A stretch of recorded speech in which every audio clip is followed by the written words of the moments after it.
여러분 참 잘 나오셨습니다. 오늘 본문의 말씀 중심으로 거짓 예언은 힘이 없지만 주의 말씀은 불과 같습니다. 이런 말씀으로 함께 은혜를 나누겠습니다. 몇 해 전에 홍혜선이라는 여자가 있었는데 혹시 여러분들 기억나십니까? 2014년 12월에 북한이 특수부대 100만 명을 이끌고 땅굴로 남침할 것이다 이렇게 예언을 했습니다. 그래서 그거를 이렇게 이 SNS에서 퍼날르는 분들이 있었어요. 요즘에 그 유튜브나 SNS 참 조심해야 됩니다. 그거 하는 사람들이 이렇게 돈을 벌거든요. 조회수가 많이 올라가면 돈을 버니까 정확하지 않은 것들을 이렇게 퍼날르는 경우들이 있습니다. 북한에서 미사일을 발사해서 서울이 불바다가 될 거다. 뭐 이렇게 이제 예언을 하면서 한국 교계를 흔들었던 때가 있었습니다. 이 말을 들은 어리석은 이 교인들은 자꾸 옆 사람에게 전달했죠. 심지어는 필리핀으로 도망간 사람도 있고 미국으로 피난 간 사람도 있었습니다. 그런데 그 2014년 12월에 그런 일이 있었나요? 불발되자 이들이 뭐라고 이야기했냐면 우리가 기도를 많이 해서 전쟁이 일어나지 않았다. 그렇게 이야기를 했습니다. 그리고 또 이런 주장도 했습니다. 그해 12월 14일 새벽 4시 30분 전쟁이 일어났는데 이 국가에서 언론을 통제해가지고 그게 보도되지 않았다는 거예요. 거짓말이죠, 거짓말. 이렇게 거짓이 드러났는데도 불구하고 홍혜선 씨를 비롯한 그 일당들은 사과 한마디도 안 하고 미안하다고 발표하지도 않았습니다. 자, 이 거짓 예언자들의 해프닝, 이런 일들이 얼마나 많이 있습니까? 예수님은 그래서 뭐라고 말씀하셨나요? 거짓 그리스도들과 거짓 선지자들을 믿지 말라. 종말이 되면 그런 자들이 많이 일어날 거다라고 경고하셨습니다. 자, 여러분들 이 거짓 예언, 거짓 선지자를 구분할 수 있는 좋은 방법이 뭘까요? 진리를 잘 알아야 됩니다. 예전에 말씀드린 적이 있는데 위조 지폐를 발견하는 좋은 방법이 뭐라고요? 진짜 지폐를 오래도록 바라보면은 위조 지폐를 보면 금방 알게 됩니다. 가짜라는 거 금방 알게 돼요. 우리들은 진리의 말씀을 올바로 배워서 이단과 거짓 예언들을 분명히 알아가는 그런 성도가 되어야 될 줄로 믿습니다. 성경을 주의 깊게 또 잘 공부한 사람들은 그런 이단에 빠지지 않게 되어 있습니다. 예수님 뭐라고 말씀하셨나요? 그 열매로 뭐를 안다고요? 나무를 안다. 열매를 보면 나무를 안다는 거예요. 거짓 교사들의 열매, 그들의 말, 예언, 행동을 보면은 그들 나무가 그 사람들이 어떤 사람인지를 알게 된답니다. 그래서 거짓 교사와 이 선지자를 구별하는 테스트가 3가지 있습니다. 성경에 그 말씀들이 나오죠. 먼저 첫 번째는 이 사람이 예수님에 대해서 뭘 말하고 있느냐를 보면은 거짓 교사인지 알게 된다는 겁니다. 마태복음 16장에 예수님이 이렇게 말씀하셨죠. 제자들에게 너희는 나를 누구라고 하느냐? 베드로의 대답이 뭐였나요? 주는 그리스도시요 살아계신 하나님의 아들이시니이다. 네, 예수님은 그 베드로의 고백을 복 있는 자라고 말씀하셨습니다. 요한일서 1장 9절에 보면은 이런 말씀이 있습니다. 우리 다 같이 읽어보겠습니다.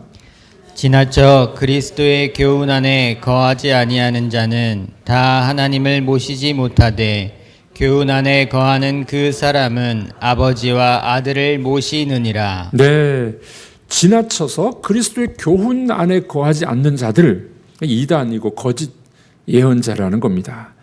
예수님의 구속사역, 온전히 인정하지 않을 수도 있습니다. 예수님과 하나님을 동등되게 여기지 않는 그 부인하는 이단들도 있습니다. 예수님의 희생적 죽음을 경시하는 사람들도 있습니다. 예수님의 인성을 거부하는 사람도 있습니다. 그 신이신데, 영이신데 그 인간의 모습으로 이렇게 올 수 없다는 거예요. 그래서 마치 헛개비를 보듯이 예수님이 그렇게 나타나셨다는 거예요. 그런 이제 인성을 부인하는 이단들이 있습니다. 요한일서 2장 22절은 이런 말을 합니다. 다 같이 읽어보겠습니다. 거짓말하는 자가 누구냐? 예수께서 그리스도이심을 부인하는 자가 아니냐? 아버지와 아들을 부인하는 그가 적 그리스도니. 네, 아버지와 아들을 부인하는 자는 거짓말하는 자요, 적 그리스도다. 예, 그렇게 말씀하고 있습니다. 자, 두 번째는 이 사람의 복음이 뭐냐? 복음을 전하고 있느냐는 겁니다. 여러분, 복음이 뭡니까? 예수 그리스도의 십자가 사건과 그분의 부활하심과 그분이 누구냐? 하나님의 아들이시냐? 이게 복음의 내용이죠. 이 복음의 내용을 거부하는 사람들이 있습니다. 여러분들, 우리 이 교계 안에도 그럴 수가 있죠. 하나님은 당신을 사랑하십니다. 맞는 말입니다. 하나님은 우리가 굶주린 자를 먹이기를 원하십니다. 부자가 되기를 원합니다. 네, 다 맞는 말인 것 같은데 듣기 좋은 말만 하는 설교, 듣기 좋은 이야기만 하는 이 목회자, 반쪽만, 아니 어찌 보면은 번영신학, 예수 믿으면 잘 될 거야 라고만 이야기하는 이제 그런 이 잘못된 복음을 가르치는 사람들이 있습니다. 아무리 유명한 설교자라 할지라도 복음의 전부를 가르쳐야지 한쪽만 가르치면 안 된다는 사실입니다. 여러분들 예전에 그런 말 많이 들었잖아요. 긍정적인 사고방식. 이 대단히 좋은 건데 복음에는 긍정적인 것뿐만 아니라 우리에게 고난과 우리가 주를 믿다가 희생당하고 어려움당하는 것도 함께 이야기하고 있어요. 그러니까 긍정적인 것만 이야기하면은 반쪽짜리 복음이고 진짜 복음이 아니다라는 겁니다. 그래서 갈라디아서 1장에 이 바울이 뭐라고 이야기했습니까? 만일 누구든지 너희가 받은 것 외에 다른 복음을 전하면 뭘 받는다고요? 저주를 받을 거야. 여러분들, 그 사람들의 이야기에 의하면 바울이 순교당해서는 안 되잖아요. 바울은 나중에 참수당해서 죽습니다. 복음을 전하다가 참수당해서 죽었던 거예요. 그러니까 복음은 예수 그리스도로 인하여서 예수님의 인성과 신성과 그분의 죽으심과 그분의 부활과 고난과 희생까지라도 다 이야기하는 것, 그게 진정한 복음이다 하는 것을 우리는 잘 지켜보셔야 됩니다. 자, 세 번째로 이 사람이 주님을 영화롭게 하는 성품을 가졌느냐를 보면은 거짓 선생인지 아닌지를 알게 된다는 겁니다. 거짓 선생들에 대해서 유다서 1장 11절 이렇게 이야기합니다. 가인의 길에 행하며 삭슬 위하여 발람의 어그러진 길로 몰려갔으며 고라의 패역을 따라 멸망을 받았도다. 무슨 말입니까? 거짓 교사들의 특징은 교만해요. 네. 가인이 그런 삶을 살았죠. 또 탐욕이 있습니다. 돈을 사랑합니다. 뭐 돈 안 좋아하는 사람 어디 있겠습니다만은 사랑하면 안 됩니다. 사랑하면 안 됩니다. 그리고 반역을 하죠. 반역. 자, 이런 특징들이 바로 거짓 교사들의 특징이에요. 네. 예수님이 그래서 이런 자들을 조심하고 열매를 보면은 그 사람 알 수 있어 하라는 겁니다. 그러니까 이 선지자나 또는 이 교사나 목회자들이 교만하다. 그러니까 거짓 교사일 가능성이 큽니다. 또 탐욕스럽다. 돈을 너무 좋아해. 이런 모습을 보면은 그 열매를 보면 그 나무를 알 수 있다는 겁니다. 자, 이런 거짓 교사들, 거짓 선지자들은 처음에는 말이 힘이 있는 것 같아요. 그러니까 사람들 홀리죠. 그런데 결국에 그들의 말은 힘이 없습니다. 사람들이 미혹되어 따라가기도 하지만은 열매가 좋지 않습니다. 결국 이들은 종교 장사꾼들입니다. 오늘 본문은 거짓 교사들, 거짓 선지자들이 말에 힘이 없다라고 말씀하고 있습니다. 25절, 26절 우리 읽어보도록 하겠습니다. 내 이름으로 거짓을 예언하는 선지자들의 말에 내가 꿈을 꾸었다고 말하는 것을 내가 들었노라. 거짓을 예언하는 선지자들이 언제까지 이 마음을 품겠느냐. 그들은 그 마음에 간교한 것을 예언하느니라. 네, 거짓말하는 거죠. 거짓말. 네, 이들은 내가 꿈꿨다. 자기가 꿈을 꿨다고 그 이야기를 하고 있습니다. 거짓말을 하고 있습니다. 선지자들이 언제까지 이 말을 마음에 품겠느냐. 그 앞에 나오는 말씀은 하나님은 어디든지 계신다. 하나님의 편재성. omnipresence라고 말하는데 하나님이 어디든지 계시기 때문에 이들이 거짓말하는 거 다 알고 있다는 거예요. 이 거짓말하는 예언자들, 내가 꿈꿨다, 내가 말씀을 받았다, 거짓말이라는 겁니다. 언제까지 그런 말을 하겠느냐? 처음에는 힘이 있어서 사람들을 홀리지만 결국에는 이들의 말은 힘이 없고 거짓으로 판명된다는 사실입니다. JMS 반증서를 쓴 분이 있습니다. 김경천 목사님인데 거짓을 이기는 믿음의 저자입니다. 그가 30년 동안 JMS 정명석이죠. 여러분 아시죠? 여대생들 막 이렇게 꼬여가지고 그냥 뭐 자기가 메시아라고 그러고 지난 주일에 보니까 또 서울에서 8,000명이 모여가지고 정명석은 무죄다라고 이제 시위를 벌였던 사건도 있었습니다. 자, 이분은 30년간 거기에 몸담고 있다가 지금은 안산 상록교회에서 이단 예방 사역을 하고 있습니다. 이분이 자기의 경험을 이렇게 이야기합니다. 나는 모태신앙으로 태어나 항상 신앙이 우선적이었습니다. 대학생 때는 성경이 궁금해서 성경 공부를 했다는 거예요. 어떤 선배가 성경을 2,000번 읽은 사람이 있는데 한번 만나보지 않을래? 궁금해서 만났다는 겁니다. 그 사람이 정명석이었어요. 정명석의 교리였던 30개 론, 이 성경을 이제 비유적으로 푸는데 얼토당토 않는 비유인데 거기에 사람들이 빠져드는 겁니다. 비유적으로 30개를 배웠대요. 그랬더니 성경의 의문점이 다 풀리고 이때부터 정명석을 재림 예수다, 메시아다 이렇게 믿게 됐다는 겁니다.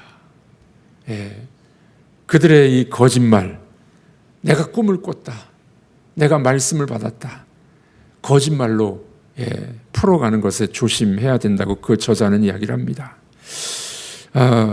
어떤 자매는 신천지 추수꾼으로 3년간 활동을 했는데 목사님의 딸이었어요. 성경을 좀 더 알고 싶어서 신천지에 연결이 됐다고 합니다. 두 가지로 생각하는데요. 교회에서 목회자들이 성경을 제대로 안 가르치기 때문에 이단으로 가서 성경을 배웁니다. 또 하나는 우리 교회처럼 성경을 많이 가르치는데도 안 와요. 안 오고서는 성경을 안 가르친다고 이야기하고 뭐 다른 데 뭐 없나 그렇게 생각하는 사람들이 있습니다.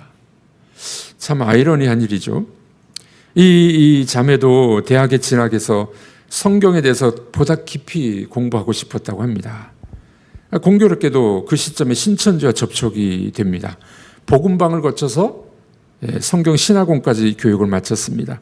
처음에는 의문이 많았대요. 또 공부가 할수록 빠져들게 됐습니다. 그리고 신천지는 이단이 아니다 라는 것을 확신을 갖게 됐답니다.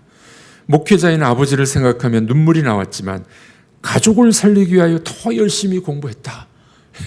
목회자인 아빠도 이 잘못됐으니 아빠를 교화시키기 위해서 내가 신천지 공부를 더 해야 되겠다. 그런 마음을 갖게 됐다는 겁니다. 자, 여러분 이 두 사례를 보면 다 뭡니까? 성경을 더 배우고 싶은 욕구 때문에 들어갔다는 겁니다. 그래서 이 청년들이 이단에 많이 빠지는 이유가 바로 거기 있습니다.